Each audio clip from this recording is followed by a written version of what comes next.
ለዛ ነው ተመችቷል፣ ወሽራል፣ አምሮብሃል እያሉ ነው። እንኳን ደስ አለ። ምናሽ አስባችኋል? እናንተ በሩታ ቦታ ሆናችሁ ብታስቡ እጅግ በጣም እንግዲህ እያሾፈ እንደሆነ ቁም ነገረኛ እንዳልሆነና በቃ ምንም አይነት ጥቅም የሌለው አይነት ወንድ እንደሆነ ነው እንግዲህ የሚረዱት። በዚህ ደረጃ ነው ሰው ሊረዳ የሚችለው በእርግጠኝነት። ምክንያቱም አብርሃም እዚህ ጋር መጥቶ እንደዚህ ሆኛለሁ፣ አምሮብኛል፣ ወፍሬያለሁ፣ ተመችቶኛል ብሎ እንግዲህ ሲናገር ምን መልስ እየጠበቀ ነው? ምን ፈልጎ ነው? አላማው ምንድን ነው? ሩታን ለማስቀናት ነው ወይ? ምን አይነት አካሄድ ነው የምትጫወተው?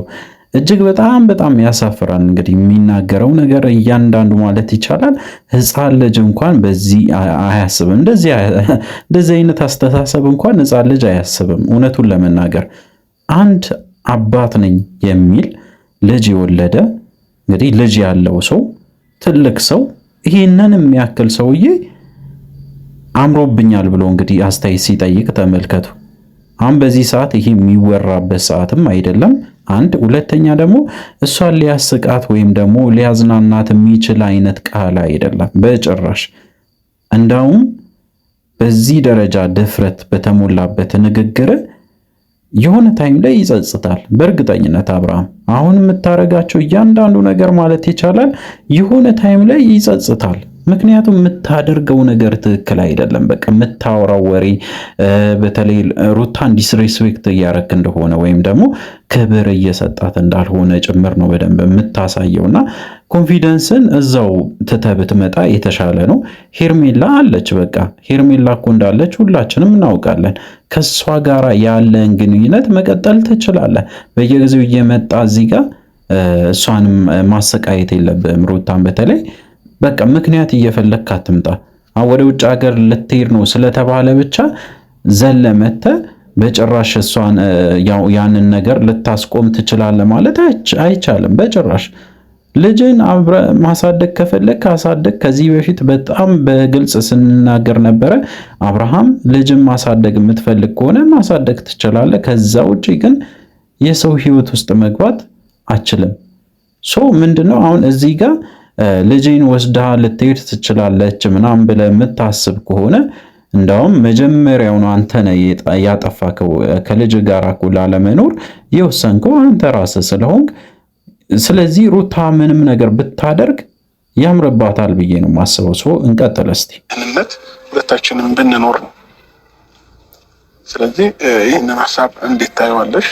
ከዛ ባለፈ ደግሞ ክራይ ቤት ውስጥ እኔ አልቆይም። ክራይ ቤት ውስጥ ያው እንግዲህ አሁን እሱ ለሩታ እያመቻቸላት ነው፣ የምትኖርበትን ቦታ እያመቻቸ ነው። ያ ማለት እንግዲህ እኔ እወጣለሁ፣ ስለዚህ አንቺ ደግሞ ወደ እኔ ቤት ወይም ደግሞ በፊት የነበርንበት ቤት ግቢ፣ ከዛ ልጅሽን አሳደጊ። እኔ ደግሞ ከዛ ቤት ወጥቼ ከሄርሜላ ጋር አሪፍ የሆነ ላይፍ እጀምራለሁ። ስለዚህ ወደ ውጭ ሀገር እንዳትሄጂ፣ መሄድ ያለብሽ ቦታ ያው በፊት የነበርንበት ቤት፣ ያ ትውስታ ጥለን ያለፍንበት ቤት፣ እዛ ውስጥ እየተቀመጥሽ ወይም ደግሞ ልጅሽን እያሳደግሽ የድሮ ማንነቴን ወይም ደግሞ የድሮ ያሳለፍናቸው እያንዳንዱ ቀናትን እያሰብሽ ኑሪ እንደማለት ነውና እንደዚህ አይነት ንግግሮችን ባይዜ ሰዎች ሲያደርጉ ራስ ወዳድነትን ጭምር በደንብ አድርጎ እያሳዩ እንደሆነ መመልከት ትችላላችሁ። በእርግጠኝነት የአብርሃም ንግግር እያንዳንዱ ማለት ይቻላል ራስ ወዳድ እንደሆነ በደንብ በግልጽ የሚያሳይ ነው። አሁን ምንድነው እንግዲህ ሁላችሁም ማወቅ ያለባችሁ ነገር እዚህ ጋር አብርሃም ራስ ወዳድ መሆኑን ብቻ አይደለም። እኔ ልኑር፣ አንቺ እንደፈለግሽ ሆነሽ መኖር አችይም። ስለዚህ አንቺ ታስረሽ ተቀመጪ፣ እኔ ግን እንደፈለግኩ እየዘለልኩ ልኑርበት። ያንን ነገር ደግሞ ማድረግ እፈልጋለሁ። ያንን ነገር ደግሞ አንቺ በጭራሽ እንዳታደርጊ። ወደ ውጭ ሀገር የሚባለውን ሐሳብሽን ቀይሪ። ካሁን በኋላ የኔ ህይወት እንጂ የአንቺ ህይወት ጉዳይም ግዴታም የለኝም እንደማለት ነው። እንግዲህ በደንብ አድርጌ ልተርጉምላችሁ። ምክንያቱም አንዳንዶቻችሁ በእርግጠኝነት ቪዲዮን ታዩና እንደ ቀልድ ትመለከታላችሁና የአብርሃም ንግግር እጅግ በጣም ያማል። ሩታን ያሳምማታል ሳይሆን እንግዲህ በጣም እንዲሰማትና በተለይ ዲስሪስፔክት እያረጋት እንደሆነ ነው የምነግራችሁ።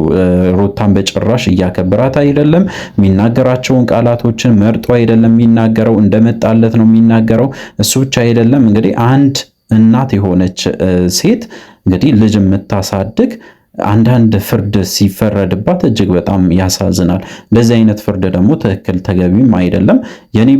የኔ ቤት ውስጥ ኑሪ ማለቱ እንግዲህ ያው እኔን እያስታወሽ እየተቃጠልሽ ኑሪ እንደማለት ነውና ይሄ ነገር በጣም በጣም አሳሳቢ ነውና ለሌሎች ሴቶችም ትምህርት እንዲሆን ይህንን ነገር በደንብ ብትሰሙ የተሻለ ነው ብዬ ነው የማስበው። ወደ ሌላ ሀገር ከምትሄጂ እዚህ የተሻለ ነገር አለ። እዚህ ሆነሽ መስራት፣ እዚህ ሆነሽ መለወጥ፣ እዚህ ሆነሽ ራስሽን በዚህ ወደ ውጭ ሀገር ለመሄድ ስታስብ ሩታ የተሻለ ነገር ኢትዮጵያ ውስጥ ወይም ደግሞ ሀገሯ ውስጥ እንዳለ ታውቃለች። ከዛም የበለጠ ግን የተሻለ ነገር ደግሞ ወደ ውጭ ሀገር ሄዳ የራሷንም ህይወት የልጇንም ህይወት ለማስተካከል ነው። ኢቭን የራሷንም አይደለም ተውት፣ የልጇን ህይወት በቃ ልጇ የተሻለ ትምህርት ቤት ይማራል፣ የተሻለ ላይፍ ስታይል ይዞ ያድጋል። በቃ ያንን ነገር አስባ ነው ነገ ላይ ህይወቱ እንዲቀየር ወይም ደግሞ እንግዲህ ያው እንደሱ በተለይ እንደ አብርሃም እንዳይሆን ያላት አማራጭ ወደ ውጭ ሀገር መውሰድ ነው። በቃ አባቱን እያየ ካደገ ይሄ ልጅ በእርግጠኝነት አለሌ ዱርዬ ነው የሚሆነውና ይህንን ነገር አስባ ሩታ ይህንን ሐሳብ ስታመጣ ወይም ደግሞ እንግዲህ ሌላ ሰውም አምጥቶ ከሆነ ያንን ያመጡትን ሐሳቦችን ተቀብላ ወደ ውጭ ሄዳለሁ ብላ ስትወስን በዚህ በጣም ከራሷ ጋር ተጣልታ ከቤተሰብ ጋር ተጣልታ ብዙ ነገር ውስጥ ገብታ ወጣ ነው እንጂ በአንድ ሌሊት እንደዚህ አይነት ውሳኔ አትወስንም። አንድ ሁለተኛ ደግሞ አብርሃም መረዳት ያለብህ ነገር የራስን ስሜት ብቻ ማስቀደም የለብም። ከዚህ በፊትም ስንናገር ነበረ አብርሃምና ሩታ ቢለያዩም አንተና ሩታ በተለይ ተለያይታችሁ መኖር ከጀመራችሁ በኋላ በቃ የራስን ህይወት ብቻ ሳይሆን የልጅንም ሐሳብ በተለይ የልጅንም ህይወት ማሰብ አለብህ። እዚህ ጋር እንግዲህ ልጅ በተለይ ወደ ውጭ ሀገር ከሄደ የኔን ፍቅር ወይም ደግሞ የአባትነትን ፍቅር አያገኝም፣ ስለዚህ ይህ ነገር ትክክል አይደለም ብለህ እዚህ ጋር እንግዲህ እንደፈለክ ስታወራ ይህ ትክክል ነው ብለን አንቀበልም። የአባትነት ፍቅር እኮ የከለከልከው አንተ ራስህ ነህ። ያንን ሁሉ ጊዜ ኢቭን የአባትነት ፍቅር በዚህ ከተወለደ በኋላ አይደለም የሚጀምረው። በተለይ ሚስቱ ስታረግዝ ከዛ የሚያሳልፉት በጣም ብዙ ነገሮች አሉ። ከዛ ጊዜ ጀምሮ ያንን ነገሮችን በጭራሽ እንግዲህ አብርሃም ስላላደረገ ስሜቱ ስለማይገባው ልክ ልጁን ሲያይ ብቻ ያስመስላል። አይ ቲንክ እንደዛ ይመስለኛል። ከዛ ውጪ ግን ምንም ስሜት የሚሰጠው አይመስለኝም እውነቱን ለመናገር ምክንያቱም ይሄ ልጁን እንኳን ጭራሽ አላሰብም። አንድም ቀን ስለ ልጁ አይደለም ስለ ሄርሜላ ነው የሚጨነቀው። አብርሃም በዚህ ከቀጠልክ በእርግጠኝነት ራስንም አትሆንም። በቃ የምታረጋቸው ነገሮች ሁሉም ያስጠላል። በቃ ሁሉም ሰው ጠልቷል። እና እባክህ ወደ ቀልብ ተመለስ። የምታደርገው ነገር ትክክል አይደለም። ሩታ በዚህ አጋጣሚ የምትናገሪው እያንዳንዱ ነገር ማለት ይቻላል ትክክል ነው። ምንም እንግዲህ ተቃውሞ የለኝም በአንቺ ጉዳይ ላይ። ምክንያቱም ደግሞ እውነት የሚገባት ሴት ስለሆነች እዚህ ጋር በጣም ስለተጎዳች በጣም በብዙ መንገድ ተጎድታለች። ያ ማግኘት የምትፈልጋቸው ነገሮችን በሙሉ አላገኘችም። ግን ስቲል ነው አሁን ላይ የምታስበው ልጇን በስነ ስርዓት ማሳደግ፣ ልጇ እንደ አባቱ ወይም ደግሞ እንግዲህ እንደ አብርሃም ሆኖ እንዳያደግ ከፍተኛ ጥረት በማድረግ ደግሞ ጥሩ ግንዛቤ ኖሮሻል ብዬ ነው ማስበው። አሁን ወደፊትም የሚቀጥለው ነገር ሩታን ማበረታታት ነው። በቻለችው መጠን ወደ ውጭ ሀገር ትሂድ ግዴታ አይደለም፣ እዚህ ሆና መኖር ትችላለች። ግን አባቱን እያየ ማደግ የለበትም ይሄ ልጅ በጭራሽ። አባቱን እያየ የሚያደግ ከሆነ አለሌ ዶሩዬ በጣም እጅግ በጣም ከምታስቡ በላይ አብርሃም ይሻል ነበረ እስከ ማለት ደረጃ ድረስ ትደርሳላችሁ በዚህ ሁኔታ ካደገ።